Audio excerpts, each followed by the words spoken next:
CEO. So no need for introductions. I'll hand over to you, Ed. Yeah, thanks, Lunga. Thanks everybody for being here. This is, probably by far the toughest press conference I've had to do in my career. It's, we've lost a loved member of our family. And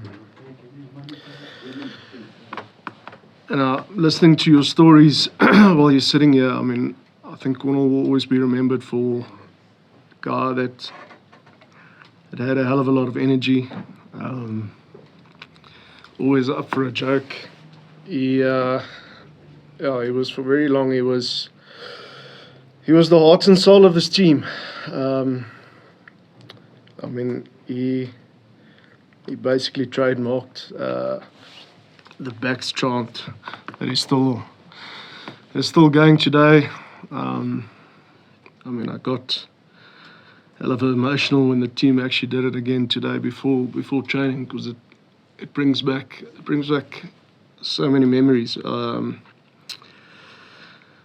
Not to talk even about him doing the I'm a Billy after a Vodacom Bulls win, and the passion he had there. But I think if I look on the groups today, firstly, I mean, all the messages we get from all over, he was such a loved person by everybody. I don't think anybody in this room or outside can say anything bad about Cornal. And I mean, that's testimony to the person he is. I mean, as little as about a week ago, I was speaking to Cornal about possibly a role here after rugby, because we know what he can add. So it's with great shock that the news came this morning. Our thoughts and prayers are obviously with Stephanie, his wife, and the 3 kids. I don't think there's words that can console them at this time, and I think we can just show our respect to them as a family, and the person that Cornal was. He will be unbelievably missed, and just the way Cornal was always the same person, whether he was selected or not. And I think that's a testimony or it's a great example that was set to younger players. I mean, I remember a video.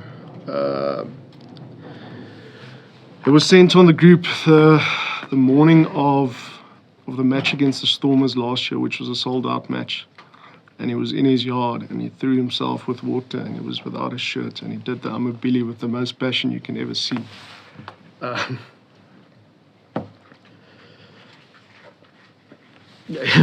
think that really shows him as a person. So he'll be missed.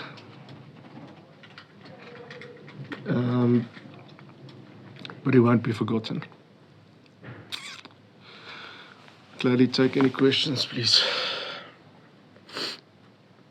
Can I kind of ask you just the sense of the feeling amongst players, because he was quite close with a lot of players. In fact, the whole squad, any player they played with. Do you have an idea of what the sense is like amongst the players now? Brucey, I mean, I think it goes without saying that it's great sadness. There's a somber mood around the camp this morning. So I mean, we had a light training session this morning, and the rest of the day will be off. I think it's very hard for anybody to focus at this stage with the news only breaking this morning. So I think we'll regroup and take it again tomorrow. I think it makes you realise again there's bigger things than rugby. It's just a sport. Can I just ask my last English question? Back then, I was privileged to be here when you guys invited him, announced him, launched him here. Back then, was it an easy decision for this union to sign Cornal Hendricks, knowing his background and his medical situation back then? Yeah, look, I need to state it categorically that it was, at that stage, we got medical advice from Dr. Wouter Basson, and we got that on a yearly basis as well to get him cleared.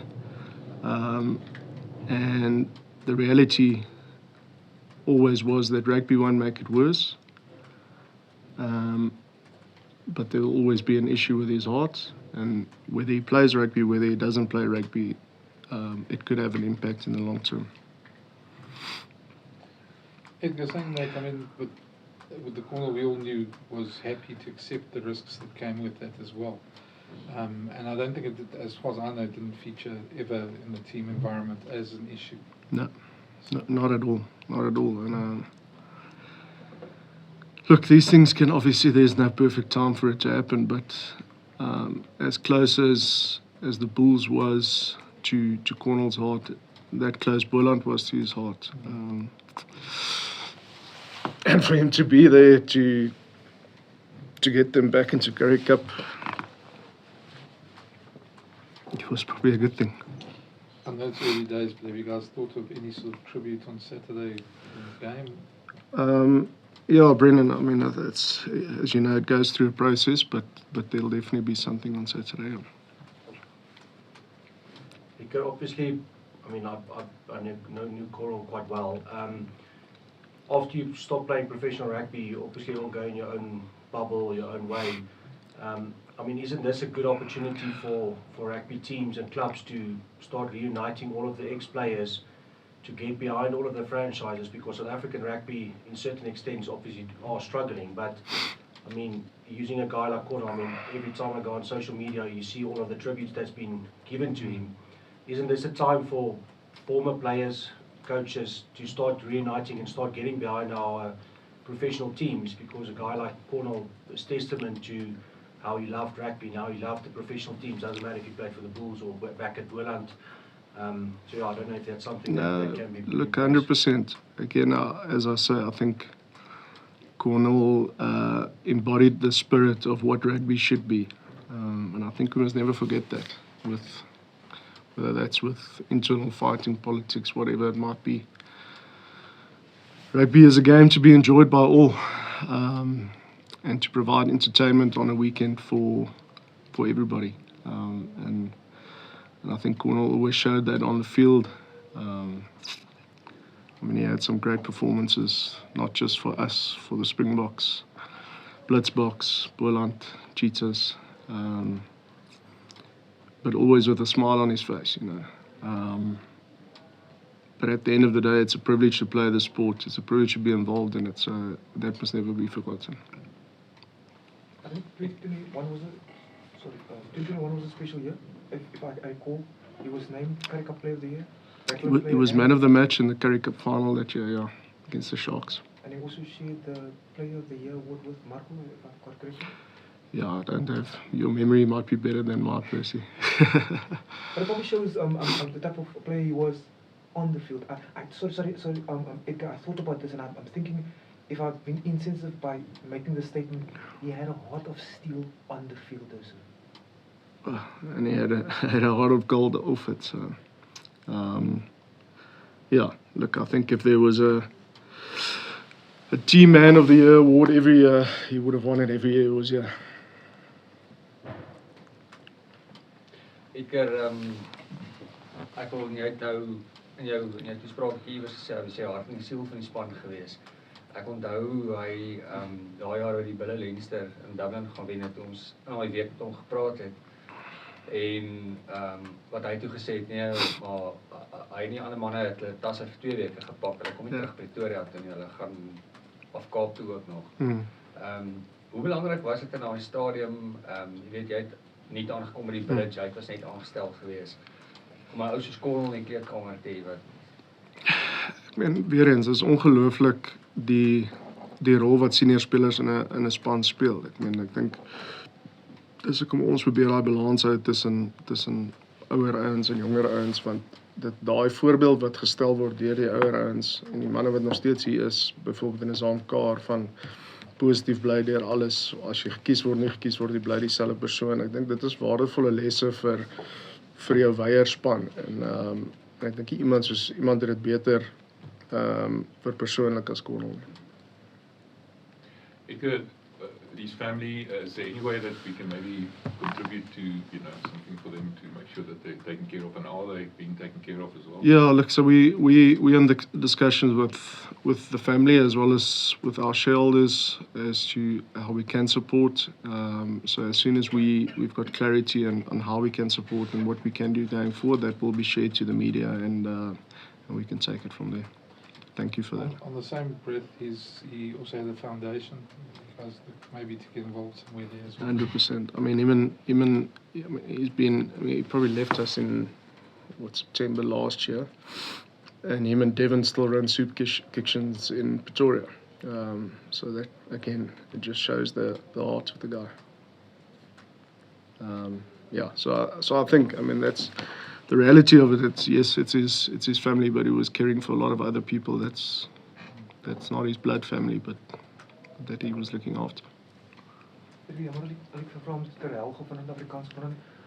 Is redelik emosioneel die situasie. Hoe groot van 'n terugslag is dit vir hierdie unie, vir julle as spelers, mense hier by die unie om 'n voormalige speler soos Cornal Hendricks te verloor? Hulle twee in die familie. Dis presies dit. Dit voel soos dood in die familie vandag. Cornal was 'n groot deel van hierdie familie, en alhoewel hy nou die laaste paar maande terug in Wellington was, is daai band nie gebreek nie. So ja, ek dink dit is 'n emosionele dag vir die bulle. Edgar,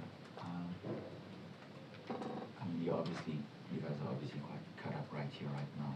Do you guys take any satisfaction out of having sort of fought in the last chapter of his life, rugby life, that is, obviously after having been denied the opportunity to play for so long with our condition? So obviously, for him to live out his passion is a great thing. For us to take credit for it would be totally wrong. Knowing the person that Cornal is, he would have found a way to live out this passion, whether it was at the Bulls or somewhere else. He's got such a strong will that medical advice he would have gotten on his own, and he would have got somewhere else to play. Even if it was just club rugby, that would have been enough for him because he loved the game. So no, I wouldn't at this stage want to take, as a Bulls brand, any credit for that.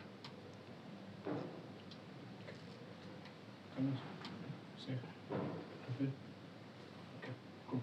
Thank you. Okay, look.